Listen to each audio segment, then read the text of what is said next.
Hello friends, मैं निशान चौधरी आप सभी का अपने और आप सभी के चैनल द साइंस कॉमरेड में स्वागत करता हूं। जैसा कि आप सभी को पता है, मैं अपने रियल लाइफ एग्जांपल के थ्रू आप सभी के कॉन्सेप्ट को क्रिस्टल क्लियर कराता हूं। आज उसी सीरीज यानी एनसीईआरटी की लाइन वाइज सीरीज में निसृत बैच में आपका आज ये वीडियो पार्ट 4 रहने वाला है बच्चों। तो आज हम इस वीडियो में पार्ट 4 के बारे में पढ़ेंगे। तो बच्चों फिर से हम एक एक एनसीईआरटी की लाइन को क्रिस्टल क्लियर करते हुए चलेंगे और जहां पर भी आपको मुझे लगेगा कि यहां से क्वेश्चन बन सकता है तो वो भी मैं आपको बताऊंगा। चलो, तो cell envelope and its modification.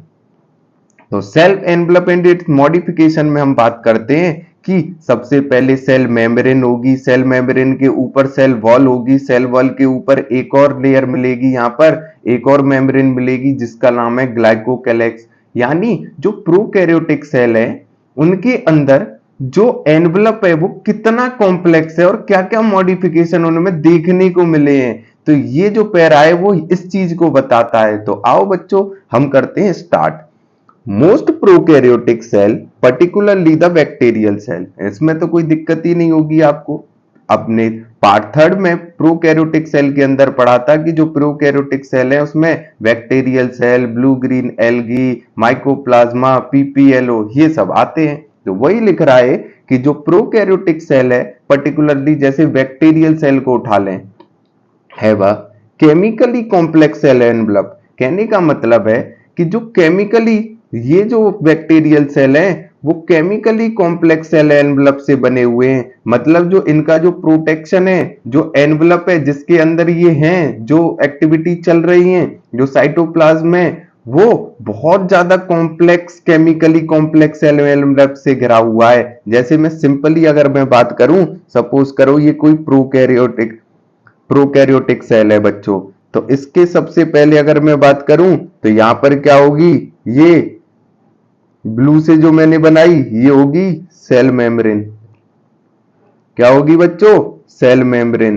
तो जो ये ब्लू से बनाई ये सेल मेम्ब्रेन होगी। अब मैं कलर चेंज करता हूं, जो ग्रीन से मैंने बनाई है ये होगी सेल वॉल। क्या होगी बच्चों? Cell wall. अब मैं एक और कलर चेंज करता हूं, ब्लैक ले लेता हूं। जो ये बनाई है ये होगी आउटर मोस्ट लेयर, इसको बोलते हैं ग्लाइकोकैलेक्स। ग्लाइकोकैलेक्स अभी नाम आएगा आपको। तो बच्चों मुझे बताओ, अभी तक आप सेल मेम्ब्रेन और सेल वॉल के बारे में तो पढ़ चुके हैं, लेकिन कहीं पर आपने ग्लाइकोकैलेक्स का नाम सुना? नहीं सुना। तो इसीलिए यहां पर बोल रहा है कि जो केमिकली कॉम्प्लेक्स सेल एनवलप है किसी भी बैक्टीरियल सेल या प्रोकैरियोटिक सेल के अंदर। आई होप आपको ये लाइन क्रिस्टल क्लियर हुई होगी। अब मैं मिटाता हूं और आगे हम चलते हैं।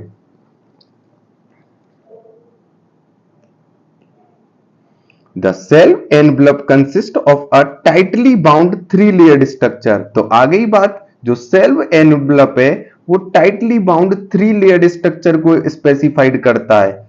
जो आउटर मोस्ट है वो है glycocalyx, followed by the cell wall and then the plasma membrane. Plasma membrane को ही सेल मेम्ब्रेन बोलते हैं। तो बच्चों मैंने जो अभी आपको बताया वही बात है। ये सपोज करो सेल मेम्ब्रेन है, सेल मेम्ब्रेन के बाहर क्या है? सेल वॉल, और सेल वॉल के बाहर क्या है? ग्लाइकोकैलेक्स। लेकिन ये जो तीनों हैं ये बहुत ज्यादा टाइटली बाउंडेड हैं। क्या है? बहुत ज्यादा टाइटली बाउंडेड हैं। क्रिस्टल क्लियर बच्चों? तो ये लाइन ये कहती थी बच्चों, इसको करते रब। अब चलते हैं आगे। तो आपको ये लाइन क्रिस्टल क्लियर हुई होंगी। All through each layer of a cell envelope perform distinct function. जो ये तीनों जो लेयर हैं, ग्लाइकोकैलेक्स, सेल वॉल और प्लाज्मा मेम्ब्रेन, तीनों अपने अपने अलग अलग फंक्शन परफॉर्म करते हैं बच्चों। जैसे मैं सिंपली बात कर दूं, जो ग्लाइकोकैलेक्स है वो आउटर मोस्ट लेयर है, तो वो प्रोटेक्शन का काम कर रही हो, या उसके अंदर फ्लैजिला हो, भाई मूवमेंट करा सकती है। सेल वॉल क्या कर रही है? किसी भी पार्टिकल को अंदर आने जाने के लिए। कहने का मतलब है तीनों के अलग अलग काम है, कोई कुछ काम कर रहा है तो कोई कुछ काम कर रहा है।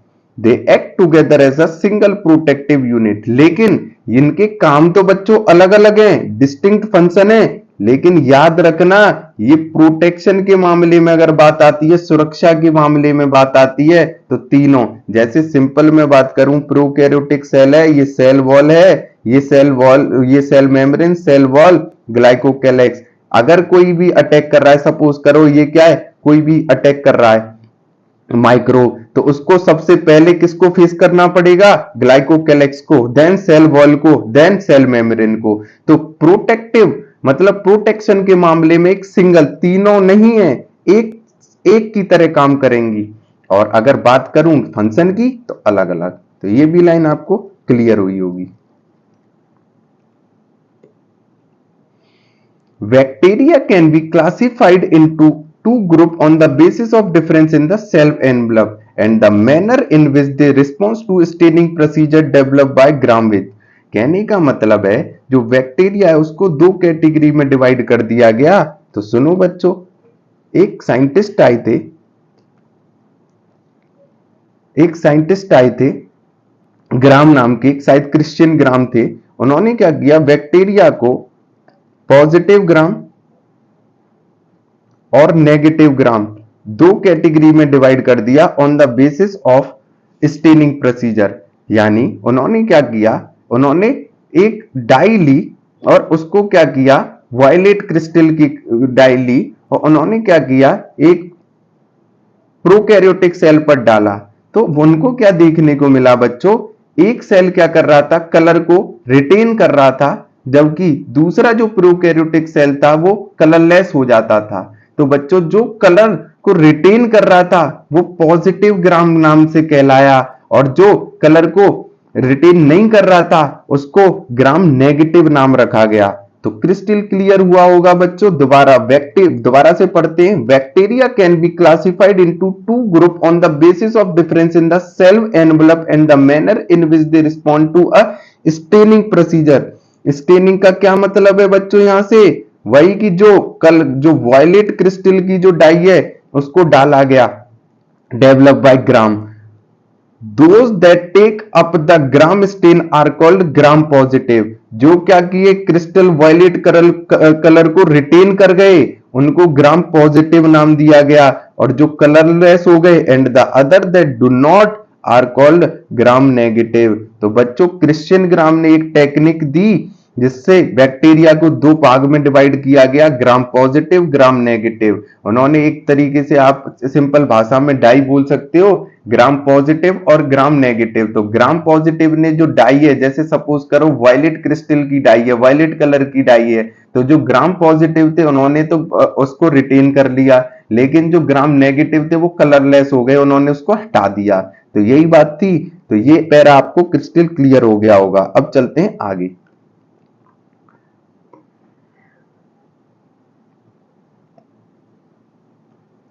Glycocalyx differ in composition and thickness among different bacteria. जो ग्लाइकोकैलेक्स है, जो आउटर मोस्ट लेयर है बैक्टीरिया के अंदर या प्रोकैरियोटिक सेल के अंदर, उनका अलग अलग बैक्टीरिया के अंदर जो कंपोजिशन और थिकनेस है वो अलग अलग है। जैसे सिंपल बात करूं, ये कोई बैक्टीरिया है, इसके अंदर जो हो सकता है ये है ग्लाइकोकैलेक्स, तो ऐसी मिलेगी, तो इसमें हो सकता है और थिन मिले। तो हर के अंदर कंपोजिशन और थिकनेस उनकी अलग अलग है। तो glycocalyx differ in composition and thickness among the different bacteria. It could, अब आ गया कि कैसे कैसे हो सकती है। It could be loose sheath called a slime layer. ये लूज शीथ की तरह हो सकता है, जैसे लिबलिबा, अगर एक तरीके से मैं बोल दूं, आपने देखा होगा स्पंज देखा है, तो आपको क्या है, जैसे आपने देखा होगा स्पंज या जैम खाते हो आप, तो आपको पता है वो कैसा होता है, लिबलिबा सा होता है, हल्का सा स्लाइमी सा होता है। तो यही कह रहा है, it could be loose sheath called the slime layer in some. कुछ के अंदर हमको क्या मिला, लूज शीथ, उसको बोला गया slime layer. While in other, जबकि अदर प्रोकैरियोटिक के अंदर ये थिक और टफ मिला, जिसको हम बोले कैप्सूल। डन बच्चों। तो जो ग्लाइकोकैलेक्स है वो कंपोजिशन और थिकनेस में अलग अलग बैक्टीरिया में अलग अलग मिला। अब कैसा कैसा मिल सकता है, तो अगर वो क्या होगा, लूज शीथ होगा तो उसको स्लाइम लेयर कहेंगे, अगर वो थिक और टफ होगा तो उसको कैप्सूल बोलेंगे। तो बच्चों ये ग्लाइकोकेलेक्स की बात थी कि जो आउटर मोस्ट लेयर है वो अगर लूज शीत मिलती है तो वो स्लाइमी स्लाइमी मिलती है तो उसको स्लाइम लेयर कहेंगे, और बहुत हार्ड और टफ मिलती है तो उसको कैप्सूल कहेंगे। अब बात आती है सेल वॉल की। तो ये था glycocalyx. Cell wall, the cell wall determine the shape of the cell and provide a strong structural support to prevent the bacterium from bursting or collapsing। जो सेल वॉल है वो क्या है, ग्लाइकोकेलेक्स के अंदर मिलेगी बच्चों। दूसरा, सेल वॉल का काम है किसी भी सेल को, किसी भी प्रोकैरियोटिक सेल को, अब यहां पर एक और लाइन सुनो, प्रोकैरियोटिक हो या यूकैरियोटिक हो, कोई भी सेल हो, शेप देने का काम किसका है, सेल वॉल का। तो दिमाग में डालें, जो सेल वॉल है वो हमेशा शेप देगी किसी भी सेल को। तो जो सेल का शेप है वो डिटरमाइन कौन करता है, cell wall. And provide a strong structural support, अब ये क्या करेगी, स्ट्रक्चरल सपोर्ट भी देगी to prevent the bacterium from bursting और कोलेप्सिंग। कुछ बैक्टीरिया के अंदर कुछ ज्यादा रिजर्व फूड मटेरियल भर गया है तो उसको क्या है, कोलेप्सिंग या बस्टिंग से भी बचाएगी। तो बच्चों ये स्ट्रक्चरल सपोर्ट भी स्ट्रॉन्ग देगी और ये शेप को भी डिटरमाइन करेगी। तो ये काम था सेल वॉल का। तो अब चलते हैं आगे प्लाज्मा मेम्ब्रेन में। The plasma membrane is selectively permeable in nature and interact with the outside world। अब एक इंपॉर्टेंट लाइन है selectively permeable। जिंदगी में कभी भी प्लाज्मा मेम्ब्रेन अगर आए तो उसमें आंसर देना है आपको सिलेक्टिवली परमिएबल। अब आप कहोगे कि क्या बताना चाह रहे हैं, अभी बता रहा हूं बच्चों, सिलेक्टिवली परमिएबल। प्लाज्मा मेम्ब्रेन कैसी है, सिलेक्टिवली परमिएबल। तीन तरह की लेयर होती हैं बच्चों, एक होती है impermeable, impermeable, permeable, selectively permeable, selectively permeable,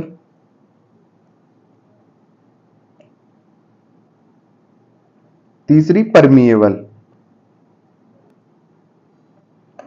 अगर मैं बात करूं इम्परमिएबल की, कोई भी पार्टिकल, कैसा भी पार्टिकल पास ना होने दे। जैसे सपोज करो ये सेल मेम्ब्रेन है, ये सेल मेम्ब्रेन है, अगर मैं कहता हूं कि ये इम्परमिएबल वॉल है, ये किसी भी पार्टिकल को ना अंदर जाने देगी ना बाहर जाने देगी, इम्परमिएबल है, बैरियर की तरह काम कर रही है, ना अंदर आने देगी ना जाने देगी। सिलेक्टिवली परमिएबल, सपोज करो वाटर है तो वाटर के लिए सिलेक्टिवली परमिएबल है तो केवल पानी को जाने देगी। सपोज करो अमोनिया आ गया या कोई एक्स आ गया या कोई वाई आ गया तो उसको जाने देगी ना।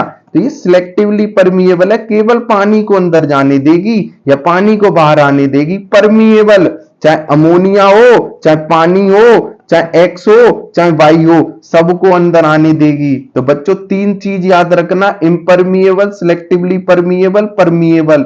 इम्परमिएबल किसी को अंदर बाहर ना आने देना, सिलेक्टिवली अगर जिसके लिए स्पेसिफाइड कर दिया उसी को अंदर बाहर आने देगी, परमिएबल कोई भी अंदर जाओ कोई भी बाहर जाओ। तो याद रखना जो हमारी प्लाज्मा मेम्ब्रेन है सिलेक्टिवली परमिएबल है, जिसके लिए निर्धारित कर दिया उसी को अंदर बाहर आने जाने देगी और सबको क्या करेगी, रेस्ट्रिक्ट करेगी। तो ये था हमारा किसका काम, प्लाज्मा मेम्ब्रेन का। अब थोड़ा सा समराइज करता हूं तीनों को और फिर हम चलते हैं आगे। The cell membrane is selectively permeable in nature and interact with the outer world. This membrane is similarly structured to that of the eukaryotic। वो बता दिया। तो ग्लाइकोकेलेक्स क्या है, आउटर मोस्ट लेयर है, वो डिफर है हर बैक्टीरिया में।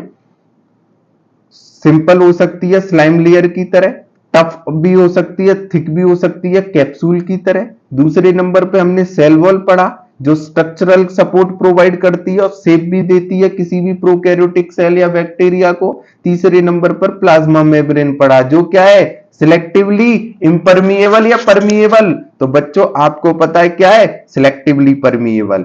अब चलते हैं आगे। तो ये बात थी किसकी, सेल एनवलप की। अब चलते हैं मीजोसोम्स की तरफ।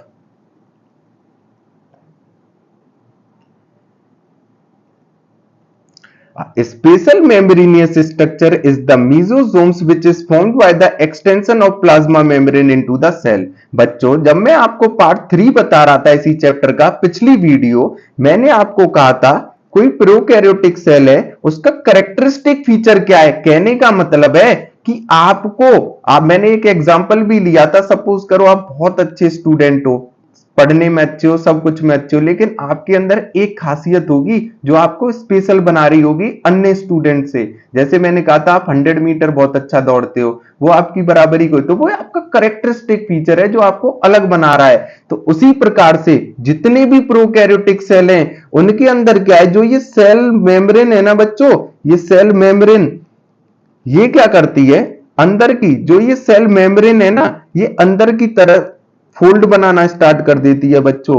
ये अंदर की तरफ जो फोल्ड बनाती है उन्हीं को मीजोसोम्स कहते हैं। A special membranous structure is the mesosomes which is formed by the extension of plasma membrane into the cell। बहुत इंपॉर्टेंट क्वेश्चन है कि मीजोसोम्स किसकी इनफोल्डिंग से बनता है। तो बच्चों, सेल वॉल, प्लाज्मा मेम्ब्रेन या ग्लाइकोकैलिक्स, तो याद रखना सेल मेम्ब्रेन। Crystal clear. अब चलते हैं आगे। This extension are in the form of vesicles, tubules and lamina. ये वेसिकल्स के फॉर्म में हो सकता है, ट्यूब्यूल्स के फॉर्म में हो सकता है, लेमिली के फॉर्म में हो सकता है। तो ये तीनों फॉर्म में हो सकता है। ध्यान रखेंगे बच्चों, जो मीजोसोम्स है वो वेसिकल्स, ट्यूब्यूल्स और लेमिली तीनों के फॉर्म में हो सकता है। They help in cell wall formation. अब ये काम में किस में आता है, अभी थोड़ा सा आप अपने आप ही समझ जाओगे। They help in cell wall formation, DNA replication and distribution of daughter cell. बच्चों, अगर मुझे बताओ ये कोई बैक्टीरिया है, अगर यहां पर इनफोल्डिंग्स हो रही है तो ये क्या करता है, ये जो मीजोसोम्स हैं वो तीन काम में इंपॉर्टेंट है। और ये बहुत बार क्वेश्चन मीजोसोम्स, ये क्वेश्चन बहुत बार आया है डायरेक्ट कि जो मीजोसोम्स है उनके काम क्या है। तो पहला फंक्शन है बच्चों सेल वॉल की फॉर्मेशन करना, क्योंकि सेल मेम्ब्रेन पहले बनी है तो सेल मेम्ब्रेन बन जाने के बाद सेल वॉल में, जब सेल वॉल बनने वाली होगी तो जो सेल मेम्ब्रेन के मीजोसोम्स हैं वो हेल्प करेंगे सेल वॉल को बनाने में। दूसरा डीएनए रेप्लिकेशन, यानी जब एस फेज चल रहा होगा तब भी मीजोसोम्स क्या करेंगे, हेल्प करेंगे। ये आपको मैं पढ़ाऊंगा अगले चैप्टर जब पढ़ाऊंगा सेल डिवीजन। तीसरा distribution of daughter cell, daughter cell का डिस्ट्रीब्यूशन होता है साइटोप्लाज्म में, तो जब साइटोप्लाज्म होगा बच्चों तब distribution of daughter cell. They also help in, और भी फीचर्स हैं। तो ये तो थे तीन बहुत ज्यादा इंपॉर्टेंट फीचर, लेकिन क्वेश्चन इनसे भी आ जाता है। तो बच्चों मीजोसोम्स के पहले तीन फीचर्स क्या क्या हैं, तीन काम क्या क्या है। पहला है सेल वॉल फॉर्मेशन में हेल्प करना, दूसरा डीएनए रेप्लिकेशन करना, तीसरा डॉटर सेल को डिस्ट्रीब्यूट करना। दे also help in respiration, secretory processes to increase the surface area of plasma membrane and the enzymatic content। कहने का मतलब है जो रेस्पिरेशन करते हैं प्रोकैरियोटिक सेल उसमें भी हेल्प करता है, सीक्रेटरी प्रोसेसेस में भी हेल्प करता है, जो एंजाइम्स है वो सीक्रेशन जो करते हैं, सरफेस एरिया को भी बढ़ाता है ताकि एंजाइमेटिक एक्टिविटी बढ़ जाए। तो बच्चों ये सरफेस एरिया को तो बढ़ा ही देगा, सीधी सी बात है। अब चलते हैं आगे। इन सम प्रोकैरियोटिक लाइक साइनोबैक्टीरिया। अब आपको पता है ये तो बात थी बैक्टीरिया की, लेकिन हमने तो प्रोकैरियोटिक के अंदर साइनोबैक्टीरिया को भी पढ़ा था, जिसको आपके गुरुजी बोल रहे थे साइनोबैक्टीरिया को किस नाम से बोल रहे थे, ब्लू ग्रीन एल्गा। क्या बोल रहे थे बच्चों, ब्लू ग्रीन एल्गा। तो बच्चों ब्लू ग्रीन एल्गा की भी बात करेंगे। देर in some prokaryotic life cyanobacteria they are other membranous extension into the cytoplasm called a chromatophore which contain pigment। बहुत इंपॉर्टेंट लाइन और बहुत ज्यादा इंपॉर्टेंट क्वेश्चन। अब बच्चों ये सिंपल सी बात अगर मैं करूं, यहां पर मैं नोटपैड के थ्रू आपको थोड़ा सा समझाता हूं।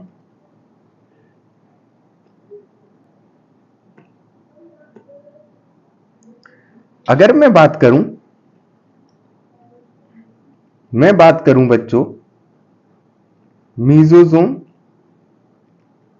मीजोजोम की, तो मीजोजोम क्या है, किसका एक्सटेंशन है बच्चों, तो मीजोजोम है प्लाज्मा मेम्ब्रेन का एक्सटेंशन। किसका बच्चों, प्लाज्मा मेम्ब्रेन का एक्सटेंशन। अगर मैं बात करूं मीजोजोम्स की, तो ये सारे प्रोकैरियोटिक में मिलेगा, बिल्कुल 100%। क्या साइनोबैक्टीरिया में मिलेगा? 100%। जितने भी प्रोकैरियोटिक हैं सब में मिलेगा, क्योंकि करेक्टरिस्टिक फीचर है वो एक अलग कंडीशन है। अगर मैं बात करूं क्रोमेटोफोर की, कलर चेंज करता हूं,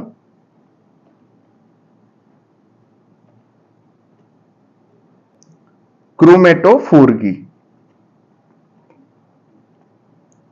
बच्चों क्रोमेटोफोर की अगर बात करूं तो ये एक्सटेंशन किसका है? तो याद रखना, मीजोजोम एक्सटेंशन है प्लाज्मा मेम्ब्रेन का, क्रोमेटोफोर है साइटोप्लाज्म का।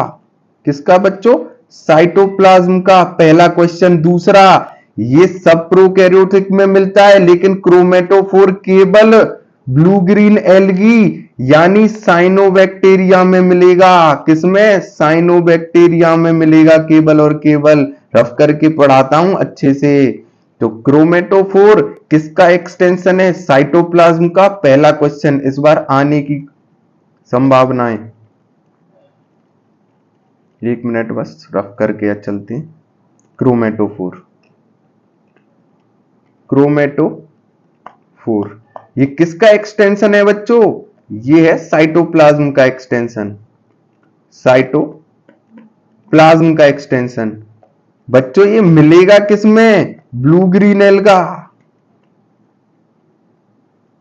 ब्लू ग्रीन एल्गी को ही क्या कहते हैं बच्चों? ब्लू ग्रीन एल्गी को ही कहते हैं साइनोबैक्टीरिया। तो साइनोबैक्टीरिया के अंदर क्या मिलेगा? क्रोमेटोफोर। और बैक्टीरिया के अंदर क्या मिलेगा? क्या मिलेगा बच्चों? मीजोजोम्स। तो क्या क्वेश्चन आ जाए, क्या क्रोमेटोफोर कैरेक्टरिस्टिक फीचर है? तो बच्चों नहीं। क्या मीजोजोम्स कैरेक्टरिस्टिक फीचर है ये प्रोकैरियोटिक का? यस, मीजोजोम प्रोकैरियोटिक फीचर, वो कैरेक्टरिस्टिक फीचर है प्रोकैरियोटिक का, लेकिन क्रोमेटोफोर नहीं है। तो क्रिस्टल क्लियर रखना अपने कॉन्सेप्टों को, ये इंपॉर्टेंट है। अब चलते हैं बच्चों हम आगे। तो ये लाइन दोबारा से चलते हैं। इन सम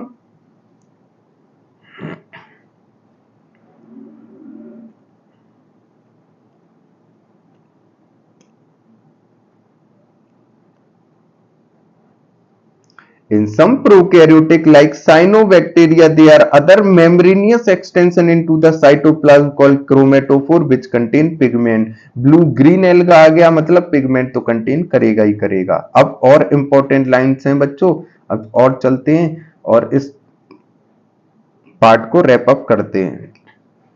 बैक्टीरियल सेल में भी मोटाइल और नॉन मोटाइल। जो बैक्टीरियल सेल है वो मोटाइल भी हो सकते हैं, नॉन मोटाइल। बच्चों अगर फ्लैजिला मिल जाएगा तो मोटाइल हो जाएंगे, और अगर फ्लैजिला नहीं मिलेगा तो नॉन मोटाइल। अब यहां पर एक बात सुनो, जिंदगी भर याद रखना, आप कभी भी मत भूलना, क्योंकि बायोलॉजी के स्टूडेंट हो, बैक्टीरिया में हमेशा फ्लैजिला मिलेगा। कभी सीलिया का नाम आए ना, सीलिया का नाम आए तो जिंदगी में कभी भी हाँ मत कर देना कि सीलिया मिलेगा। सीलिया हमेशा एब्सेंट होता है बैक्टीरिया में, हमेशा। फ्लैजिला स्पेसिफाइड करता है मोटेलिटी। फ्लैजिला है, बैक्टीरिया है। सीलिया है, बैक्टीरिया नहीं है। इंपॉर्टेंट है, बहुत अच्छे से यही बता दिया, इसलिए मैंने जो इंपॉर्टेंट बात है बच्चों में एक शब्द में कर देता हूं, क्यों आगे आपको दिक्कत ही ना आए। हालांकि एनसीईआरटी की लाइन बोलती नहीं है ये सब। बैक्टीरियल सेल मोटाइल हो सकता है अगर फ्लैजिला है, मोटाइल नहीं होगा अगर फ्लैजिला नहीं है। सीलिया तो कभी नहीं मिलेगा बैक्टीरिया में। If motile they have a thin filamentous extension from the cell wall called flagella. अगर मोटाइल है तो उसके अंदर एक छोटा पतला सा फिलामेंटस एक्सटेंशन निकला होगा सेल वॉल से बाहर की तरफ। जैसे ये प्रोकैरियोटिक सेल है और ये सेल वॉल है, इसके बाहर ऐसे ये क्या है? थिन फिलामेंटस, फिलामेंट जैसा एक्सटेंशन निकला हुआ है सेल वॉल से, इसी को हम बोलते हैं फ्लैजिला। ऐसे पूरी बॉडी पे भी हो सकते हैं, अलग अलग टाइप है। Bacteria show a range in the number and arrangement of flagella. एक बैक्टीरिया, एक फ्लैजिला भी हो सकता है, 2 भी हो सकते हैं, 4 भी हो सकते हैं, 8 भी हो सकते हैं, 10 भी हो सकते हैं। अलग अलग अरेंजमेंट है, डिपेंड करता है कि बैक्टीरिया का टाइप कैसा है। तो बच्चों मोटाइल होगा तो फ्लैजिला होगा, और फ्लैजिला होगा तो फ्लैजिला एक भी हो सकता है, बहुत सारे भी हो सकते हैं। अब चलते हैं आगे। Bacterium flagellum is composed of 3 part. जो बैक्टीरिया का फ्लैजिला है वो 3 पार्ट से मिला होता है। पहला बहुत इंपॉर्टेंट है फिलामेंट, दूसरा हुक, और तीसरा वेसल बॉडी। बहुत इंपॉर्टेंट है बच्चों, 3 पार्ट हैं, फिलामेंट, हुक, वेसल बॉडी। अब क्वेश्चन आ जाता है कि लॉन्गेस्ट पोर्शन कौन सा है जो सेल सरफेस से भी बाहर की तरफ जा रहा है, तो उसको हम बोलते हैं filament. The filament is the longest portion and extends from the cell surface to the outside. इसको ना ट्रिपल स्टार दे दो इस लाइन को बच्चों, बहुत बार क्वेश्चन आ चुका है ये। जो फिलामेंट है वो लॉन्गेस्ट पोर्शन है, extend from the cell surface to the outside. Done बच्चों, अब चलते हैं आगे। तो ये लाइन भी आपको क्रिस्टल क्लियर कि फ्लैजिला में 3 पार्ट हैं, कौन कौन से, फिलामेंट, हुक, वेसल बॉडी। सबसे लॉन्गेस्ट पार्ट कौन सा है जो बाहर की तरफ निकला हुआ है, तो वो कौन सा है बच्चों, तो वो है सीधा सा फिलामेंट। अब चलते हैं आगे। बिसाइड, एक मिनट, beside flagella, pili and fimbriae are also surface structure of bacteria. एक चीज ध्यान दो बच्चों, क्या फ्लैजिला के अलावा सीलिया को यहां पर इंडिकेट किया, नहीं, तो बैक्टीरिया के अंदर सीलिया होगा, नहीं होगा। तो जैसे फ्लैजिला है ऐसे ही एक पाइली और फिम्बरी, ये भी सरफेस स्ट्रक्चर है बच्चों। कहने का मतलब है ये भी सेल वॉल के बाहर निकल रहे हैं, जो मोटेलिटी में हेल्प करते हैं कुछ ना कुछ, तो ना ये मोटेलिटी में रोल प्ले करते हैं कि नहीं करते, नहीं करते, लेकिन ये सरफेस स्ट्रक्चर है, सेल वॉल के बाहर निकल रहे हैं। डन बच्चों, दोबारा से समझाऊंगा, टेंशन मत लो, बहुत ज्यादा इंपॉर्टेंट लाइन है, दोबारा सुनो। Beside flagella, pili and fimbriae are also a surface structure of bacteria. Question कैसे पूछा जाएगा, क्वेश्चन ऐसे पूछा जाएगा कि फ्लैजिला के अलावा क्या सीलिया मिलेगा बैक्टीरिया में, तो आप कहेंगे नहीं। क्या फ्लैजिला के अलावा पाइली और फिम्बरी मिलेंगे बैक्टीरिया में, तो मिलेंगे बिल्कुल, लेकिन फ्लैजिला का काम था मोटेलिटी में, लेकिन जो पाइली और फिम्बरी हैं तो सरफेस स्ट्रक्चर, लेकिन मोटेलिटी में उनका कोई रोल नहीं है। बहुत इंपॉर्टेंट बच्चों, but do not play important role in motility. Motility में कोई इंपॉर्टेंट नहीं है। अब है क्या, the pili are elongated tubular structure made up of special protein, जिसको बोलते हैं पाइलीन प्रोटीन, जो पढ़ेंगे आप क्लासिफिकेशन, बायोलॉजिकल क्लासिफिकेशन में, प्रोटिस्टा में। जो पाइली है ट्यूबुलर स्ट्रक्चर है और ये स्पेशल प्रोटीन से बनी हुई है, मोटेलिटी में कोई रोल नहीं प्ले करती। एक्चुअली ये क्या है, सेक्स प्लाई की स्पेसिफाइड करती है, सेक्सुअल एक्टिविटीज में रोल प्ले करती है। दूसरा है fimbriae.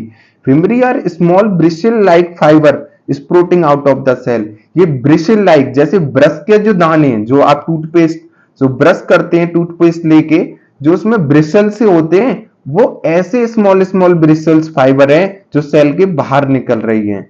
In some bacteria they are known to help attach to bacteria. अब मुझे बताओ, जब उसमें से ब्रिसल निकल रही हैं तो वो क्या करेगा, वो किसी भी चीज से अटैच होने की क्षमता रखता होगा, तो यही बोल रहा है, in some bacteria they are known to help attach the bacteria to rock in stream and also in the host tissue. तो जो होस्ट टिश्यू है उसके अंदर स्पेसिफाइड और उसमें ब्रिशल है, उनकी मदद से वो उनसे अटैच होता होगा। तो क्वेश्चन आ जाता है कि जो फिम्बरी है वो ब्रिशल लाइक फाइबर है, इसलिए उसके अंदर अटैचमेंट की प्रॉपर्टी है। तो बच्चों, आप सभी को मेरा राधे राधे। अगर मेरा वीडियो आपको अच्छा लग रहा हो तो आप सब्सक्राइब करें, लाइक करें, शेयर करें, और ज्यादा से ज्यादा अपने दोस्तों को शेयर करें। मैं एनसीईआरटी की एक एक लाइन को, आपको कॉन्सेप्ट को बहुत अच्छे से क्रिस्टल क्लियर कर रहा हूं। धन्यवाद बच्चों, ये था हमारा पार्ट 4।